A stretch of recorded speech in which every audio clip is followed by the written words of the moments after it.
Hey everyone, it's Dan, the GM, bringing you What the Dice, Season 2, Shadowrun. So, let's meet our runners. Hey guys, I'm Nightland, and I play Sparkles, the satyr that puts the boom in bougie. Listener discretion advised. Content warning level green. Standard Shadowrun subject matter: foul language, sex, violence, drugs.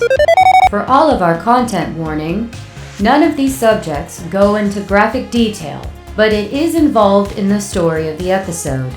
Listener discretion advised.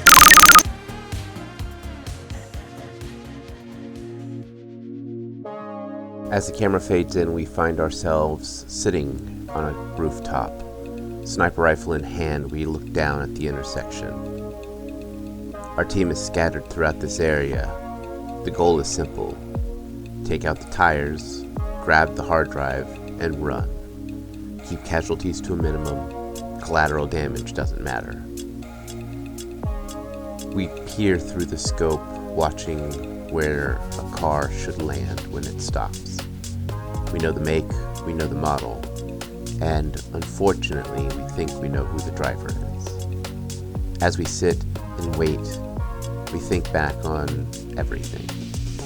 And then our comlink buzzes. We expect it to be from our team, but it's a simple message from Black Widow. The message is very simple.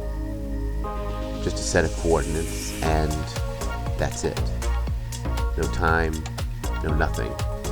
We stare at it for a moment before we hear another buzz. It looks like the convoy, the car carrying the hard drive, has passed the first checkpoint. We take a deep breath and peer down the scope, waiting. Then we hear that oh so familiar static come across our comlink. Hoy, hoy, hoy, chummers. Eddie Sparks here. So, Eddie is hidden away in no man's land again. Got ran out by Golden City guard. Apparently, speeding and double parking and broadcasting without a license might have gotten Eddie in some hot water. But, Eddie got away. Eddie is hiding. But Eddie needs to talk to you about, well, the team. Specifically, a young satyr that's got a penchant for destruction and a love of grenades. You see, if you're a runner and you don't know who Darkwagon is, let Eddie illuminate the situation. They are a specialized medevac military, private security in some cases. Well, there's a couple of them, but honestly, Darkwagon is, of course, the best. But that's not the point. The point is, you pay for their services. And, well, the more you pay, the better reaction time.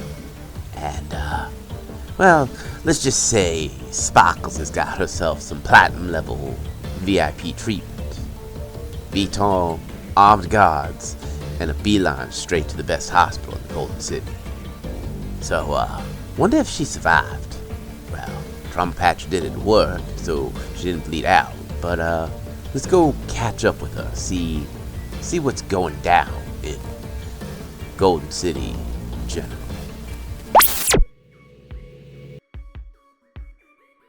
The camera pans across the Golden City, going from the lower districts up to Midtown, looking past the double and into the AAA district. A district that is for the upper echelons.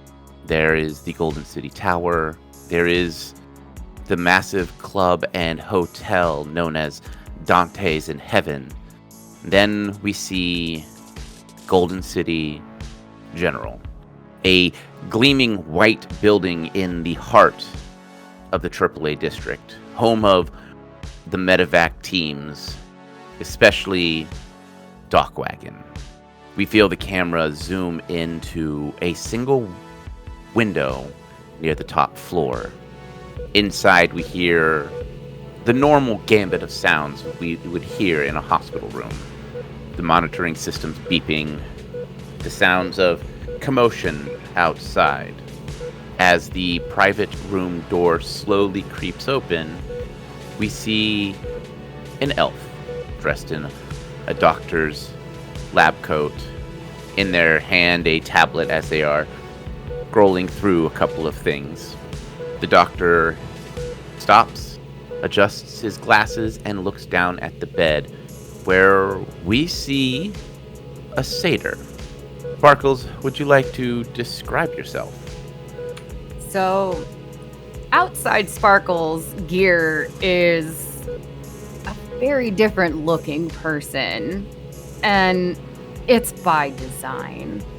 Sparkles is a red and white haired satyr. She has that classic white face down the neck, trails off, can't see much after the gowns type thing, but she has a cute pixie cut of a hairstyle and only 2 sets of horns instead of the known 4 and long dreadlocks. Well, Miss Rothaker, or would you prefer me to call you Aurora? I'm fine either way, but Aurora works just fine. Well, Miss Aurora, so your dock wagon bracelet went off. It seems as if you had a small run-in with, well, we're not entirely sure. We're still waiting on the full report from dock wagon. I am your doctor, or at least I am your attending doctor now. I work for dock wagon. I want to make sure that you are feeling okay after the magical healing that we had taken care of.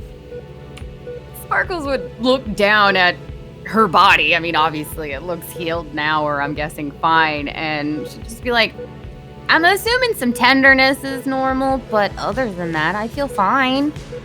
Excellent. So I do have a couple of quick questions just to finalize some of the paperwork on my side.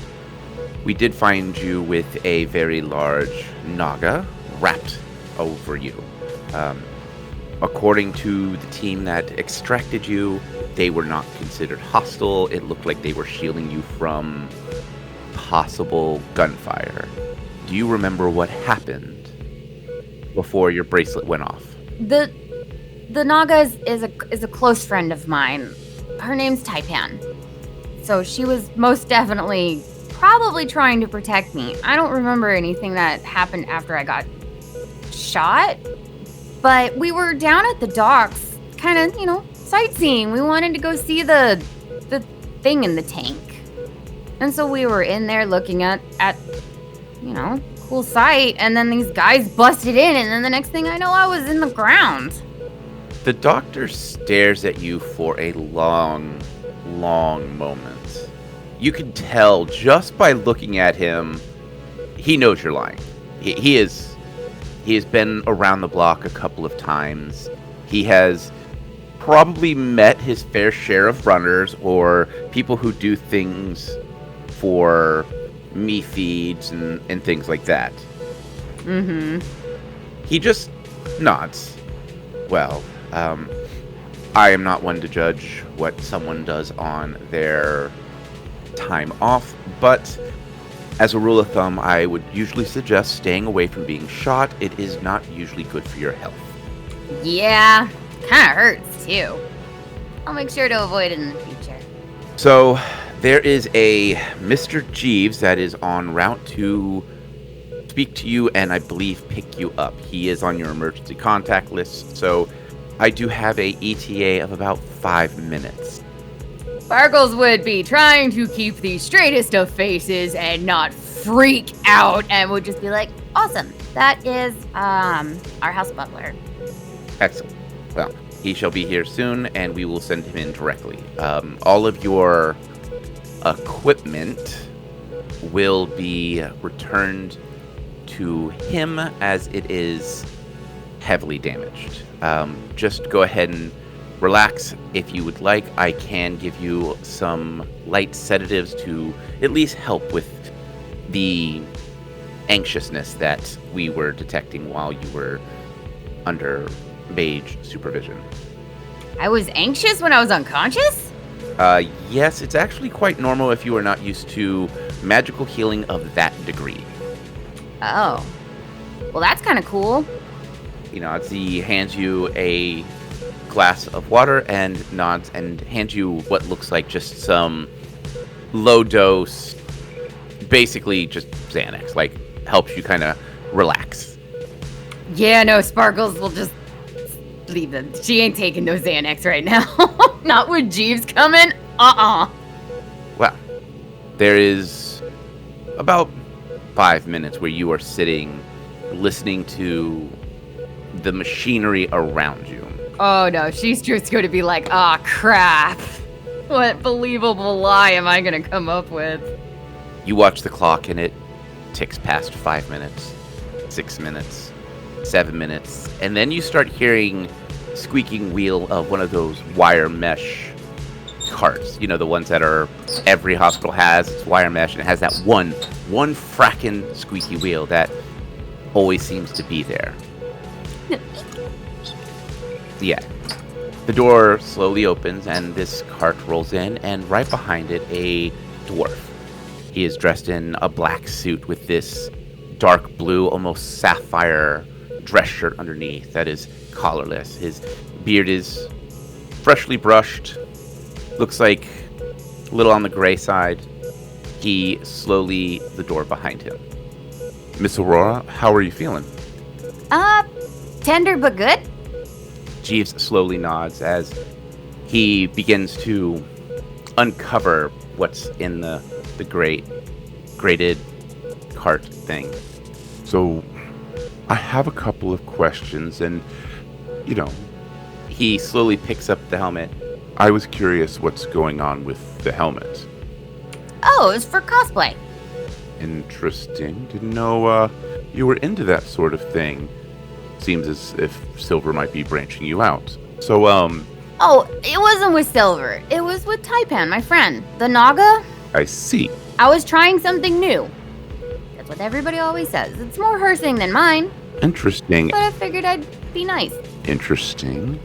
He reaches down and picks up the bullet-ridden armored chest plate. And this? Again, it's with the helmet. It's the whole outfit. Ah, He kneels down, and you hear sound of like metal against metal type tapping, and he holds up your shotgun and just raises an eyebrow at you. It was for protection. I know I was down on dockside. I didn't want to be stupid. I see. You watch as his finger slides down to the magazine eject button and ejects out the clip. You watch as his fingers skillfully slide out one of the shotgun shells that are this dark red with a black tip. Across the side, we see the branding APDS.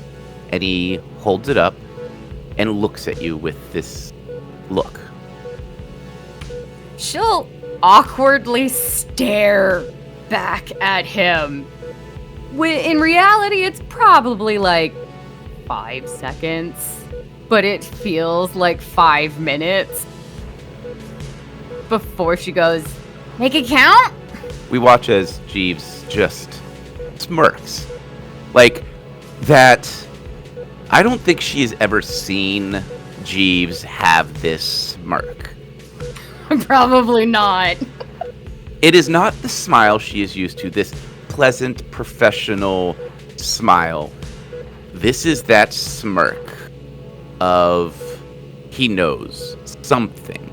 He might not have details. He might not know exact, but he has this look. He slowly slides the bullet back into the magazine, slips the magazine back into the shotgun, slides the shotgun back into the rack, and looks at you. She just gives the toothiest smile, saying nothing. So, how long? Her smile would very slowly fade. She would just sigh, close her eyes. 2 years. He looks at you, raises an eyebrow. Who built the armor? I don't know. Really, you don't know who built? He opens his hand to the heavily customized running gear. Really, you don't know who made the armor? Nope. Don't know who made it. You know, suddenly I feel rather loose-lipped about when your parents ask why your dock wagon bracelet went off. She'll just stare at him. He still has that smirk.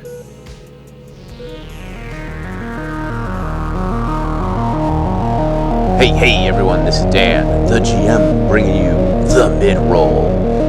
So, first and foremost, I want to thank everyone for joining us each and every week. Your continued support means the absolute world to us.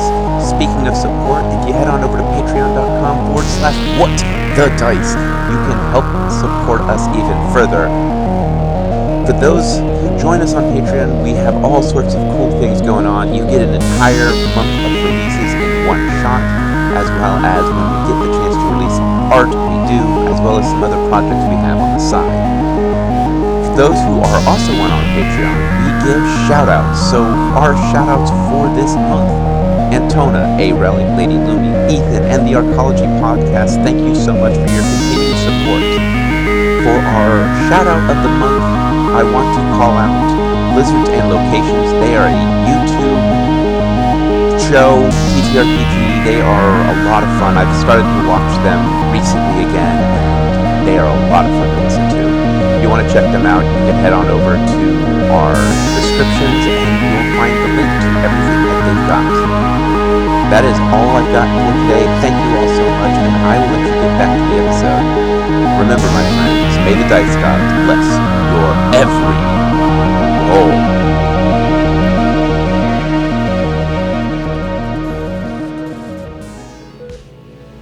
She's staring at him. It's almost like she's judging to see if he'll really do it. He's just staring, same smirk, waiting. Okay, I seriously don't know. How did you get the armor? Silver got it for me. So I don't know who built it. Who taught you to use the shotgun? The shotgun's a little on the heavier side, not something a rookie would use.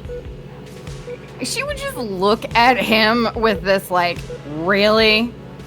You can't guess. I'm just asking. Just need to make sure I have all of my facts correct, Miss Aurora. Riot.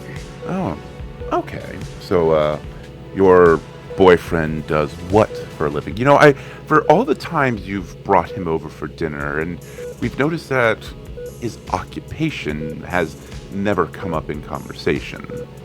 What does your troll boyfriend do for a living? She just sighs and flops back on her pillow with this he's a ganger. You see him nod. He accepts this. This is fine to him. There's nothing wrong in his eyes for something like this, as he nods. Excellent. Okay. Yeah, I don't see why your parents should know what he does for an occupation. He's a rather nice guy. He really is. He starts to pack everything up, and then he stops. And then he just looks at you. Oh, I had one more question. Okay. He picks up your satchel bag. We hear the tink of metal on metal. And he sets it down on the bed, and you can feel the weight on the mattress. And you know exactly what's in this bag. All of my grenades. So, who taught you how to use these? Do I have to answer this one? Well, I mean, I could start the slow process of figuring it out. Motorhead. He smiles. I see. Does he know what you do? Yeah. Interesting. Well, it seems like Mr. Motorhead and I will need to have a chat. Yeah, you can't get mad at me for him not telling you. You can be mad at me for me not telling you, but I'm not taking his blame. You see him slowly pace in front of your bed. You watch as his fingers press the bridge of his nose for a moment, and he stops. Your armor is destroyed. Well, duh. Your armor is also garbage. You need to get it reinforced. Yeah, that's fair. You see him pull out an honest-to-God notebook. Like one of those little notepads that were really popular. Actual paper. Actual paper. He flips it open, and we watch as he starts to scribble on the paper. If you are planning to continue doing this, reinforce your armor. Here are some suggestions I have. He pulls the piece of paper off and hands it to you. Take it. Make sure you burn that paper after you do the modifications. Got it. We watch as he slowly walks over to the chair, and he runs his hands through his hair for a moment. I'm going to ask this, and you can tell me what you need to tell me or tell me what you want to tell me. Are you solo or are you on a team? Team. Is the Naga on your team? Yep. Okay. Fine. There's 4 of us. I will cover for you. Really? He just nods. Your parents won't know anything. I will tell them that you were at a bar and things went south, that you were safe and everything. Sparkles is actually kind of surprised. But this comes at a price. Okay. You will be doing chores for the next week. Oh. Okay. You will be cleaning the pool for the next week. I'm turning off the auto scrubbers. You are doing it the hard way. Alright, you know what? I respect that. And I will be having a chat with Motorhead. Don't beat him up too badly, okay? He just raises an eyebrow. Miss Aurora, I am just a simple butler. I don't think I could go toe-to-toe with someone with Motorhead's background. I don't know, you seem to be awfully informed for somebody who's a simple butler. He raises an eyebrow and gives you this cold look. Like it almost feels like the hospital room actually gets colder. It doesn't, but you have that feeling. If her horns could lay flat like a cat's, they would be. But they don't. Please tell me you at least have backup plans for things of these nature. That doesn't... He holds up your broken dock wagon tag or bracelet. What would he be referring to? Backup plans is like, you have a healer, you have a medic, or you have a way to protect yourself besides the armor. Sure, yeah. I do. Okay. 2. Okay. So 2 backup plans. Okay. Good. I will go take care of things on my end, and I will get you and... You said her name is Taipan? Yes. I will get everything taken care of, and I will deal with your parents. I am taking your shotgun, and I am taking your grenades, because you are in a AAA district. You will be arrested on sight. Yeah, I'm surprised I wasn't cuffed to the bed. You were shot and bleeding out. They felt like you were not a threat to yourself, and once you were unarmed, you were not a threat to anyone else. Well, yeah. Where do you want me to take these? Just drop them off at Riot's. Okay. Where can I find Riot? What gang does he work with? Oh. Sparkles would, give the main address block and go, he's the leader of the Flaming Ravens. Well, at least you chose a boyfriend who doesn't try to expand his territories on a constant basis, is not a thorn in the side of the Golden City Guard. So I will at least say that you at least have a halfway decent taste in men. Well, thanks. He leaves the armor, a change of clothes, and the helmet on the bed. And he slowly walks out with the squeaky cart. I'm just leaving your sound effects in. I'm not going to hunt these down. I am the holy master now. As you hear the door slowly click, the air just feels lighter. Good lord, that man's scary. This is also the first time you think there's something about Jeeves. He didn't blink an eye. He knew more about the Flaming Ravens. He knew about the ant. Like, there's a lot. And then nearly froze Sparkles' poor soul in place when she tried to call him out. Yeah. Lesson learned. So there's definitely something about Jeeves that is now kind of that tingle in the back of the skull. Don't be suspicious. I am suspicious. Yeah. And especially how quickly he referred to, the way he referred to himself, I am just a simple butler. I cannot take someone of Motorhead's, what did he say, skill or background or something like that. I don't remember, but yeah. Yeah. But the way he worded those, like everything he said felt very well placed, well noted. Oh yeah, there's suspicion everywhere. So now Sparkles is going to be like side-eyeing him all the time until she figures it out. The camera pans away and we see this sleek black VTOL. We watch as Jeeves is slowly loading in the grenades, the shotgun, the spare ammo into what looks like maybe a hidden compartment in the driver's side of the VTOL. Then we watch as he takes this elevator down to the first floor. We watch as the elevator slowly opens up on the lobby floor and Jeeves slowly walks up to the receptionist. He walks up to the receptionist and, politely waits his turn. She'll look up and be like, Mr. Jeeves. Yes, I need you to go ahead and release Miss Aurora Rothaker.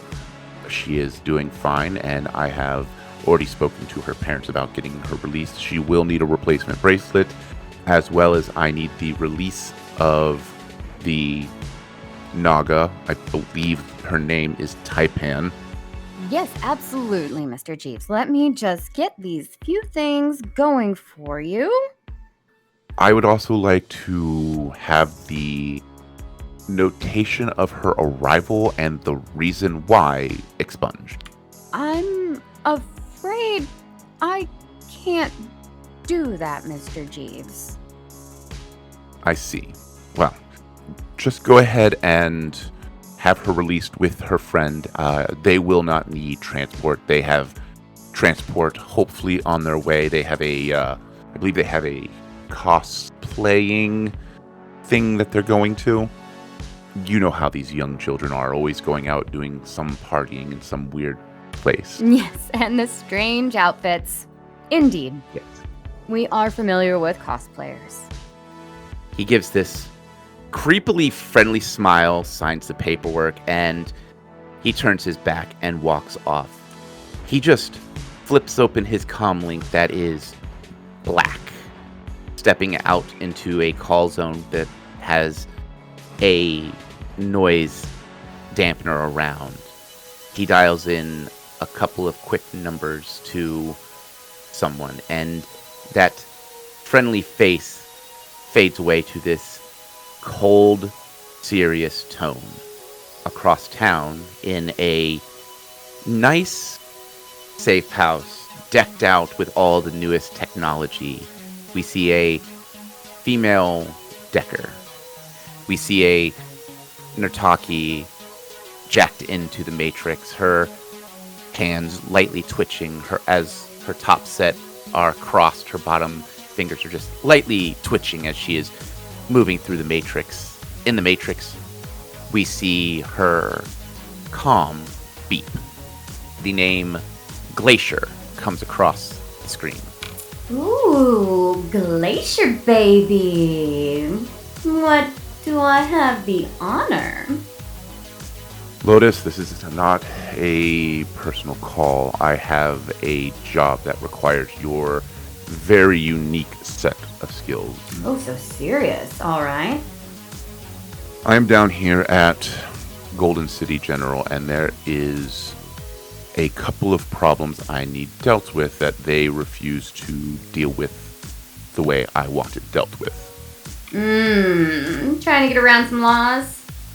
No, just trying to remove some incriminating evidence for a... There's this long pause as he is trying to place a proper word. Friend? No, let's call them a client. All right. I need you to hack into DocWagon or the General Hospital's files and edit out a few things from a Aurora as well as a Taipan. All I need you to do is remove anything incriminating that might make it seem like they are one of us. Aha, somebody came in with some heat, huh? Something like that. I see. Oh, do you want both or just one? I need them both expunged. I don't need heat brought on this particular client. Alright, Glacier baby, anything for you. But you owe me a dinner. I am paying you top dollar for this. This is a job, not a courtesy. I know. I still want a dinner. But fine. And if possible, can you send me any files that might be related to this so that I know exactly what they found?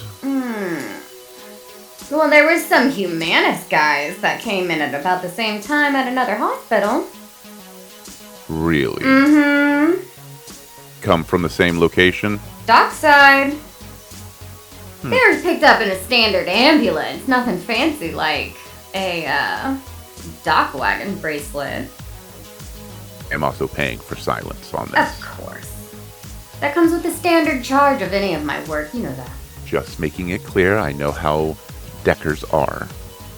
Yeah, I've been working with you long enough, Glacier. I know how you operate. Okay. Consider it done. Okay, Lotus, I will wire you the money. Sounds good. Call me sometime. Or would you prefer it dropped off via drone courier so that you have the actual Nuyen chip? I'll take the Nuyen chip this time. Alright, I will send a courier drone the moment I get the chance. And go ahead and keep the drone and take it apart for pieces. You know I like my toys. Yes. Okay, Lotus, thank you. I will be in touch if I have any work for you. Don't be a stranger. The phone line clicks off as we watch Glacier walk back into the hospital, take the elevator back up to the landing pad, and the VTOL flies off into the night. We go back to Sparkles, and we see a orc dockwagon officer. He is dressed in the standard admin affair, so he's not armored. It's just he's in that uniform that it almost looks like a jumpsuit. He lightly knocks on the door before peeking his head in. Hello, Miss Aurora. I have your new dockwagon bracelet. Oh, thanks. Come on in. He walks in and pulls out the bracelet from a reinforced case and begins to set the programming. Okay, seeing this is like the third one you've gone through in the last couple of years, right or left hand? We don't actually, you always change, so I'm just seeing which one you want. Let's do this right this time. Okay. He begins to attach the dockwagon bracelet onto your wrist. Is there any way to put it on like an ankle? Or does it always have to be the wrist? I can put it on an ankle, but I know some people don't like things pinching their ankles because these tend to be a little on the tighter side. Oh, yeah. All right. Wrist is good. He begins to plug it up, hook it up. We see it light up with the lights. He goes, Okay, so you will be free to go in a couple of minutes. go ahead and get changed, and I will walk you down to the lobby. Awesome. Sounds great. And as soon as he leaves, she'll get all of her stuff together, get dressed in normal clothes, head on down. As you exit the hospital room, the troll gives you a nod, and he begins to walk you to the elevator, having you sign a handful of paperwork, basically just saying that you received the bracelet. Like, the whole, like, this is the admin-y crap that everyone hates to do, but they gotta do it. Yup. And as you enter the elevator, and the elevators close in front of you, the camera pans off. And we watch as Silver is in the Matrix, and it looks like she's running a driving program, and she is driving like a bat out of hell. We don't know what she's playing. We don't know what she's doing, but her avatar is behind the wheel of what looks like some kind of vehicle, some kind of truck, van, something, ducking and dodging in traffic, and that is where we end this week's episode.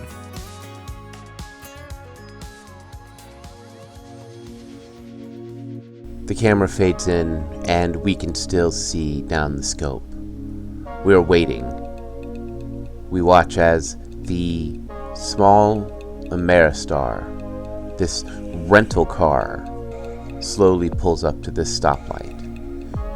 We take a deep breath and slowly exhale as we pull the trigger. We watch as the tire punctures and flattens. Then we quickly send out a second shot. From across the way, we hear 2 more shots. Our Street Sam friend was able to knock out the other 2 tires. We wait as their drone op quickly runs in, grabs the door, rips it open, grabs the person out, and then we see it. It's not Simon. It's some wage slave courier dressed up like Simon. Our drone op friend grabs the hard drive and then, with a quick hit of Narcojet, knocks out the driver, shoves him back in the car, and runs off. We blink. Something's not right. We shake our head quickly and begin to quickly gather up all of our things as our comlink lets out that oh so familiar static. Wait, was that? No. That ain't. That was Glacier, right? I'm not crazy, right? No. Glacier, one of the most notorious faces in the Golden City's past, is Jeeves? Nah. That can't be. That's Eddie Spock is confused. Who? I mean, it's clear. It's definitely clear. Jeeves or Glacier, whatever he's going by now, he's got some skills. He's got some knowledge, and is definitely willing to keep silent. Well, that's a good thing. I mean, is it though? I mean, it is, right? No. Yes. No. Yes. No. I don't know. Eddie's having a really weird feeling. Like, I would not want to be Sparkles right now. But it seems as if her secret's safe. At least for now. Man. That's she owes a favor. Or 2. Or 20. I guess it depends on how many bullets she took. Also depends on how much that evac is gonna run her. Or her parents. Or Jeeves. Or Glacier. Eddie needs to lie down. This whole thing has got Eddie's brain all befuddled. Eddie doesn't like it. But before Eddie goes, let us remind you of the tenets of Shadowrunning. Stick to the shadows. Always keep your gun loaded. And never make a deal with a dragon. This is Eddie Sparks, and I am confused and signing out.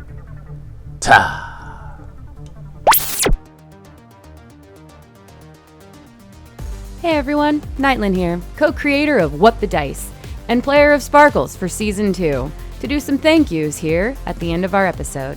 First and foremost, I would like to thank each and every single one of you for listening. We would not be here today without you, and I do mean that sincerely. We never thought we would get this far, and knowing that there's someone out there, yeah, I'm talking to you, the one with the earballs listening right now. If it wasn't for you guys and us knowing that you're actually here and enjoying what you're listening to, we wouldn't have kept going, and it genuinely fills our heart with joy, and I want to make sure that we tell you every single time at the end of these episodes. We are eternally grateful. Second, we would like to take a moment to thank all the things that we use in our day-to-day What the Dicey ways. First up, Epidemic Sound for our sound effects and music, Podbean for being our host, Foundry VTT, and Forge VTT for creating their virtual tabletop gaming applications and services, Craigbot for our recordings, Catalyst Game Labs for Shadowrun, which is the current system we are running. And with that, if you can spare a moment of effort and want to help us out, the best thing that you can do is honestly, tell a friend, share us, drop a link in a Discord somewhere that you're a part of, or take that 2-second effort of hitting a like, hitting a follow, giving us a star rating. Whatever the button is on whatever it is that you're listening to us on goes a long way in helping us fight that horrible algorithm monster. Also, the Topps Company Inc. has sole ownership of the names, logo, artwork, marks, photographs, sound, audio, video, and or any proprietary material used in the connection with the game Shadowrun.